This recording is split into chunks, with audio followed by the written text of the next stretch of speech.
Bring. Hey, it's a Friday morning. Hey. Welcome to another edition of the Blue Review presented by LAX. I'm Marcus Grant. That is Greg Bergman. Joined on a Friday by special guest, Mr. Anthony Witrado. Anthony, good to see you. I think the last time you and I spoke was probably early November, just after the Dodgers won the World Series. Hope the offseason has treated you well. How are things? Yeah, man, things are going well. Looking forward to this opening day. Can't get here fast enough now. They've teased us with this spring training thing. I'm to be real about it. 2 weeks. We're 2 weeks away. Yeah. It's kind of exciting, right? Like it's a little bit of a real Dodger baseball, and for us to be great.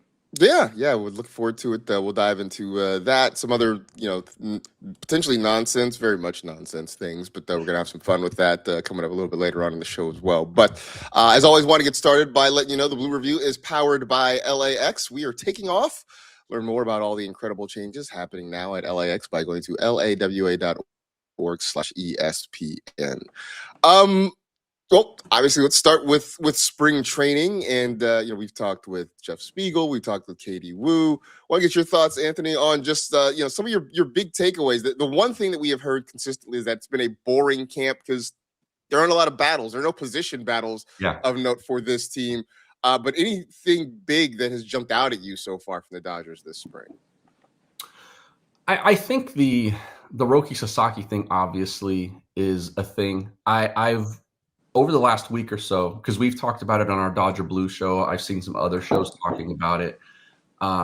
Obviously, when you don't have a lot of drama in camp, you kind of fixate on the thing that might be something. And I think for the Dodgers this year, it's Roki Sasaki. And I think as Dodger fans who live in the Dodger fan bubble, it's a bigger storyline than it is nationally, obviously. But like nationally, everyone's like, yeah, obviously that guy's a starter. And it's like, oh, you're panicking about him?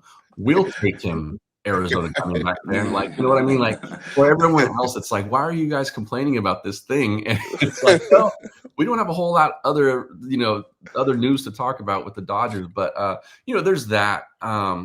Roki, who I think will be fine, by the way. My panic meter is very, very low. I think besides that, it's like how they're treating the starting pitching is interesting to me. Blake Snell being slow rolled out, River Ryan sort of being held back, and then now it feels like they're pushing him back to the front with the Gavin Stone injury. So that stuff is kind of interesting because I think it plays out. It rolls out their game plan a little bit into how they're going to, take a look at the longer season.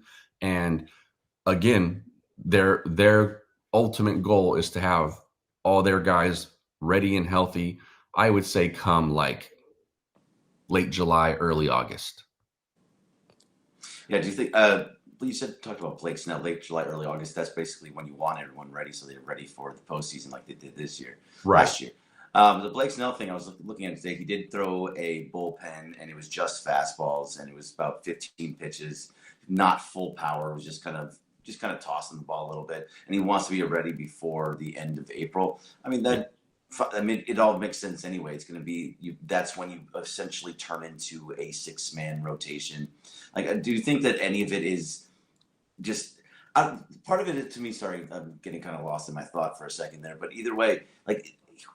He talked about going all the way into the World Series and playing deep and then being tired afterwards. Like, I'm not used to playing that long. So, is it just that he just wants a little bit of extra rest and he wants to take the first month off, or is it more of like what else could it be? I guess. Yeah, I think had last season had he come back, made X amount of starts and then started to feel the thing that he was feeling again, he probably would have went back on the shelf on a team that didn't have the aspirations that theirs did. And so I think he was good enough to pitch through whatever it was he was feeling. But then at the end of that, it was like, okay, yeah, that thing that was aching me was real. And so now it's a matter of like, let's just take the extra time. We don't need to push you for opening day. Because I remember when camp started, he was like, yeah, like if I progress like I think I can be ready for opening day. And the Dodgers were like, whoa. Yeah, we don't need it. let's pull the reins on this idea a little bit. So, I think for them, it's more about like, just kind of slow playing any of the guys they might have concerns about. Interestingly enough, the guy that they've babied maybe more than anybody throughout this has been Shohei Otani. Mm-hmm. And I have it in my mind that he might be the guy that makes all of his starts. Now, I don't think it's going to be 30. It might be like 23 or something like that, 24. But he might be the guy that's like the most durable in terms of like taking the ball every time this season. So, it's interesting you say that too, because that was the guy that we've heard, I feel, the least about. Not that he's a concern or anything, but just sort of what the plan is for him, because he, they hadn't really stretched him out, obviously, in spring. Then he goes to the World Baseball Classic, and I know he's kind of getting some work in, but he's not pitching in games. Yeah. He's the guy who's I guess overall plan seems to be the most shrouded in mystery. Again, I'm not worried about Shohei. He's going to be just fine. He says he wants to win a Cy Young. So, congratulations on winning a Cy Young, I guess, Shohei. But it does seem like they have been very tight-lipped, I guess, is the best way to describe it, Anthony, about the plan for Shohei. Yeah, I think it's mainly because, like, the Dodgers always leave themselves a little bit of wiggle room anytime they talk about someone's plan or anything like that. Like, I think they've learned not to paint themselves into a corner, because if the one thing goes wrong, everyone's going to jump, because they have a bunch of superstars. So, it's not like, some regular Joe Smith is going through this. And if there's a little hiccup there, then the world's not going to care. This is Shohei Otani, the guy whose home run in the World Baseball Classic got 50 million views on social media. You know what I mean? So if something happens differently there than they've laid out, everyone's going to be like, what happened? Tell us all about it. And so I think they always leave themselves some wiggle room there, and not laying out the specific plan for Otani is their way of doing it with that. Look, they've had essentially a year to prepare for this. They've known Shohei Otani was going to play in the World Baseball Classic. They probably knew he wasn't going to pitch in it, but that they wanted him obviously ready for the regular season. And so they've had plenty of time to lay out sort of a outline, a framework of a plan for him to be ready. They just probably haven't shared it with all of us. And I think right now you look at 4 innings and X number of pitches in the next 2 or 3 weeks, like, it feels like he's going to be ready to throw 80 in a game, 80 pitches. And that's where you would want your starters to be when the season opens. Yeah, I mean, especially for Otani, it's not going to be the same kind of thing as it was last year, where he goes 1 inning, 2 innings, ramping up like that. This is going to be the first year that we're going to see him where he's a full-fledged starter. To your point, if he goes 23, 24 starts, he could have a chance at the Cy Young. And like, as much as crazy as that sounds, the fact is, everything that all the guys are saying to him, like Teo was talking about, he looks different. That dude looks different on the mound. He's going to. So, do you think it's even possible? And I understand anything that Shohei does is possible. I don't care what you say. If he pitches a complete game, no hitter with 13 strikeouts and has 4 home runs and has a cycle in that game, I'd be like, yep, that's possible. But like, the Cy Young thing feels like that's just a whole nother level up. Is it even possible, especially with Yamamoto, Paul Skeens, all that stuff? Yeah, I think it's doable. The one thing about like some of these baseball awards is that guys don't typically split votes in that way, because you get 10 spots to choose dudes. And so like, if he were, say him and Yamamoto were in the mix and he was clearly the better pitcher that year, like, I don't think they split votes for first place. You know what I mean? And so I do think if he makes like 24 starts or something like that, that he would be in the running if all the other numbers are there. The rookie year for Paul Skeens, I think he finished in the top 3, and I want to say he made 23 or 24 starts. Last year he was like otherworldly, right? He made more than 30. But yeah, I think you get into that low 20s number and you're elite, the voters start to, understand like, okay, this is viable now. It's not like you made 16 starts and we're trying to shove you into this conversation. Like, you made it a legitimate major league season as a starting pitcher. Speaking of pitching, Greg, you hit us this morning with an article. This is funny. We got a good laugh out of it. An article from the Sporting News suggesting the Dodgers go out and sign a new pitcher just as insurance. Because again, as Anthony mentioned, we all live in this bubble where we sort of bite our nails in nervousness over any little thing that possibly could go wrong. So, Greg, your feelings on potentially Nestor Cortez coming to the Dodgers, say in July or August? Do we want to talk about Nestor Cortez and how he feels about the Dodgers in general, or do we want to talk about Nestor Cortez and his awful season last year? Because both of them are two different portions of this conversation. First of all, I don't remember exactly what the quote was, but it was after he gave up the home run. He was still all upset about it and was talking about how they were still the better team, even though they lost the series when he was on the Yankees. It was just nonsense that there's no way I'll be shocked that the Dodgers bring in Nestor Cortez. And he was horrendous last year. He had a 6.3, 2.9 ERA. His WAR was -2. It was just not, his whip was 1.6. In what world is the Dodgers looking at that and being, hey, let's bring this guy in. This guy's really going to help us because he's a lefty. I just can't. I can't see it. I can't see it happening. Yeah, why bring him in when he will inevitably pitch for a team that you're going to face in October, and then you can run off. Right. Yeah, I mean, look, we live in a world now where people will blog things, just their thoughts, whether they are good thoughts or not, which is how we end up with, Bam Adebayo should have stopped at 80 points or whatever it was that was making its rounds on the internet the other day. Oh, God. And then that gets aggregated into things, and somehow it hits the ecosystem as actual news. I mean, but I guess the real part of this, Anthony, is because we spend this time talking about the Dodger rotation, and they will have Blake Snell back at some point. They've got Roki Sasaki. Emmett Sheehan probably looks like he's going to be in the rotation. But with so many arms, I mean, the fact that they've got a River Ryan, that they can put a Justin Robleski in there, could this team end up looking for starting pitching, or do they just go to OKC in the event that they are shorthanded and find another arm down there? Yeah. Unlike the last two seasons, I think they have enough healthy arms in the system now that they probably wouldn't have to go pay the exorbitant price on the trade market near the trade deadline for an arm, for a starting arm. And, those guys seem like they're legitimate, viable starting pitchers in the major leagues. River Ryan, Justin Robleski, maybe Landon Knack, maybe Gavin Stone if he ends up being okay from the shoulder thing. That's a huge question mark for them, though. But beyond that, I do think that you look in the system and there's probably enough to get them through. Now,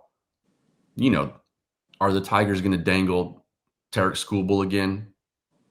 Maybe.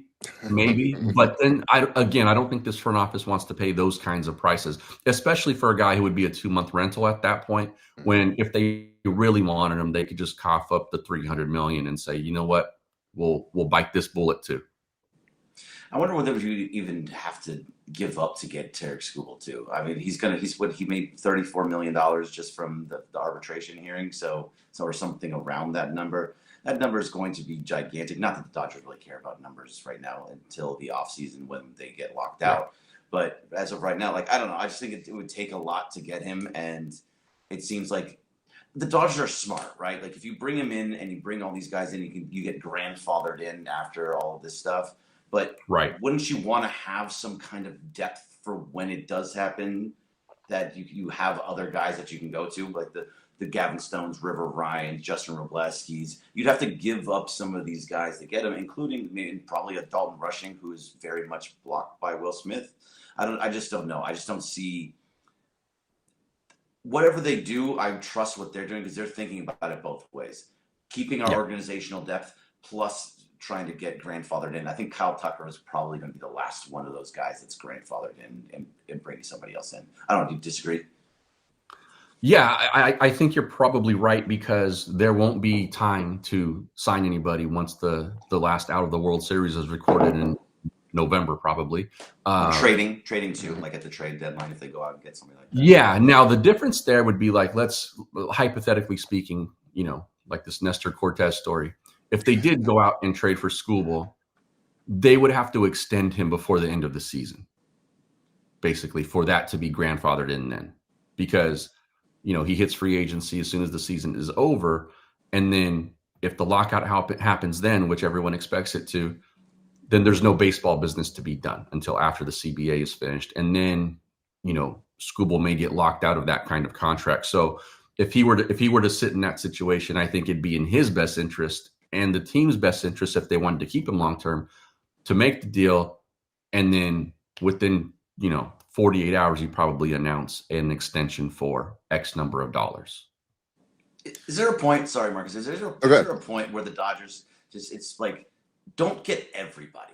Like you have, sure. Is it too many guys that come to this team? Like, are they too much of a behemoth at some point, where it's just too many things are on the team, where it's just almost unfair? Like this year is as close to unfair as it was last year, and they still won by a millimeter. But adding Kyle Tucker, and if you added Skubal and you add something else and you do all those kind of things, is it too close to unfair? Not in their eyes, because they went and got Kyle Tucker and Edwin Diaz. Like I thought they might have hit that point already, but no.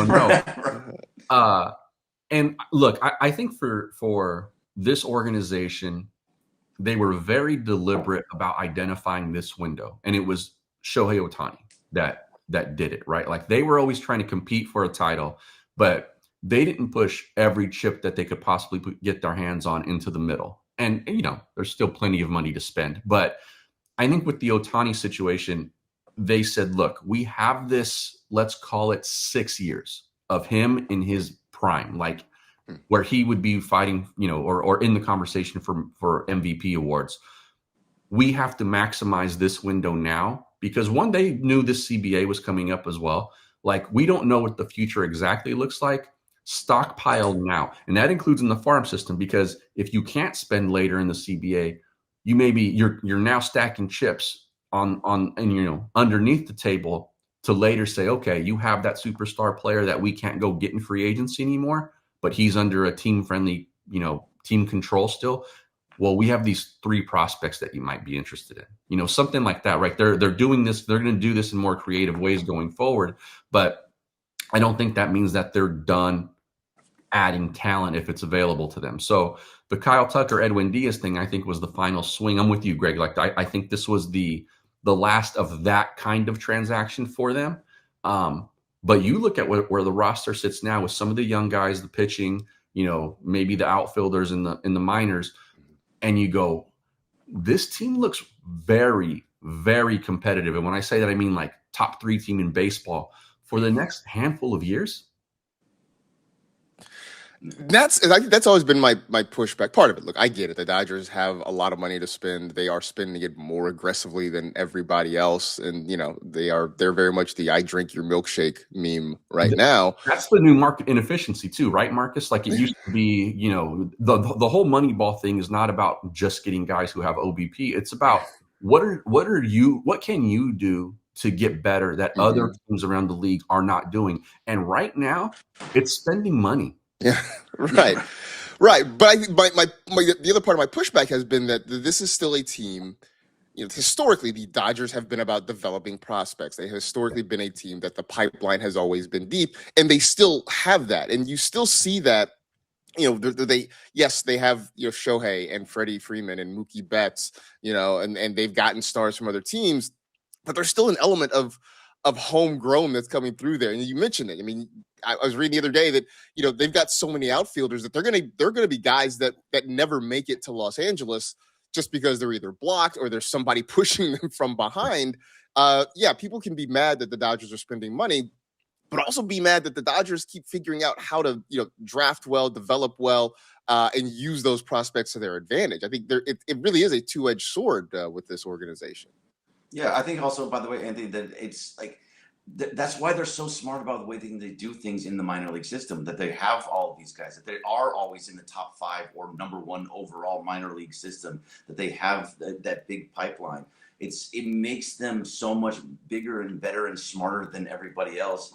And it's just kind of amazing to me. And I do wonder, when did they know this lockout was coming? Because it wasn't just when we, the people outside, were starting to think like, oh, this lockout's coming. I think they've known about it for a couple of years. And they were just like, okay, this is by the end of 2026, there's going to be a lockout. So let's go balls to the wall. That probably, I don't know if can I say that on YouTube? It's done now. Baseball to the wall. Yeah, a baseball to the wall. Thank you. I like that. Appreciate that. Let's go all in, but also build from below and build everything up underneath here, so that we can have guys like Zaire Hope and Josue DePaula, and then our pitching is just we have River Ryan waiting and Gavin Stone and all of these guys that are down here waiting. So when we build and spend all this money up here, we can just take all of them and bring them up here too. It's something that I haven't seen in sports. And maybe I'm not thinking about something in like soccer in Europe because I don't follow it, but I haven't seen a front office this good, this smart in all of sports that I watch. I think by the time Andrew Friedman's done, they're going to have a case for being the best front office tenure in the history of sports. I think that's fair. When the Guggenheim Partners bought the team in 2012, I was covering baseball as a national writer, and they almost immediately make a big trade for Adrian Gonzalez, Josh Beckett, Carl Crawford. Of course, Nick Punto was a big part of that trade. Obviously, big part, obviously. Big deal. And they made it clear then, like, we're doing this now to get us back to relevancy and to put us in the conversation. But our ultimate goal is to build this team from within. And then you look at the 2020 roster, and when they win that World Series in the bubble, that was mainly homegrown guys. And then they added Mookie right before that and extended him. And then Freddie Freeman sort of fell on their doorstep, and they went, oh, okay, sure, we'll take that. And then they were gearing up this whole time, building the farm, but also knowing Otani, the one who got away, is going to be coming up soon. And they were putting their eggs in that basket. He chose them, and then all the restriction plates came off the car, and they were ready to go. The pedal was to the metal. And so that's what you're seeing now. Greg, to your point, them and the entire league, I think, has felt this lockout coming for at least a couple of seasons. The Dodgers have exasperated, like, they've expedited the conversation for sure on a national level. But I think within baseball, people had a feeling that this was going to be a lockout, because when the last CBA was signed for the owners, there was a little too much talk that the players got what they wanted out of this, which was sort of the status quo, basically. And I think at that point, owners were afraid to lose games because they were coming off of COVID and they didn't want to lose more money. And so that negotiation happened probably more quickly than it might have otherwise. And this is the one that's going to be an absolute in the mud dogfight. And so it's a matter of Guggenheim saying, you know what, we're making our money now. Let's go spend it, because we also understand that the more you win, the more money pours into your coffers too. Mm-hmm. It's not just like they're spending the money on Kyle Tucker and now they're never going to get that money back. They brought in 4 million fans last year at these prices that Greg and I off camera before the show started were talking about are like crazy. Yeah. You know what I mean? And so like there's no shortage of cash flow at Dodger Stadium. And so when you kind of take a step back and look at what they're doing it, and this is why they've been so good for so long, is they're doing it from within the way they told us they were always going to. And now they've turned on the firepower and said, you know, we'll also go out and spend on whoever we feel like it, and we're going to win. Wow. It's been great. Real quick too, you mentioned the lockout. It's amazing that the owners are going to do this when baseball has reached a popularity that it hasn't seen in maybe decades, and they're willing to shut it down. That's sort of amazing. Yeah, a real quick point on that. That's a really good point, Marcus. And the World Baseball Classic has the attention of the casual fan this year. Mm-hmm. I think a big chunk of that, like not all of it, but a good chunk of how this is playing on a national level with the casual baseball fans is because the Dodgers and everything that surrounds them have brought people in. Yeah, I think you're right. As we get out of here, appreciate Anthony jumping in for us this morning. Real quick, guys, the USA and Canada tonight in Houston. Will the USA still be playing when we all wake up on Monday morning? Yes. I'm going to say yes too, to no fault of Mark DeRosa. Okay, yeah. Despite Mark DeRosa, I do think they'll still be playing. I guess the real question that we'll have to wait and see is will they be playing Japan or the Dominican? But we will find out. And go Korea. Hey man, Hyunjin Ryu's pitching. He's going to pitch tonight, so that'll be fun. Him. That'll be fun. In the meantime, hey, Anthony, appreciate you jumping in with us this morning. Hopefully we get to talk to you soon. For everybody else, stick around. The ESPN LA YouTube channel will have the Sedano and Cap Morning Extravaganza coming up in just a few minutes. Thanks to the chat. Thanks to LAX. For Anthony, for Greg, I am Marcus. This has been the Blue Review presented by LAX. We'll see you Monday morning here on the ESPN LA YouTube channel, 6:30 to 6:55. See you then, everybody. See ya.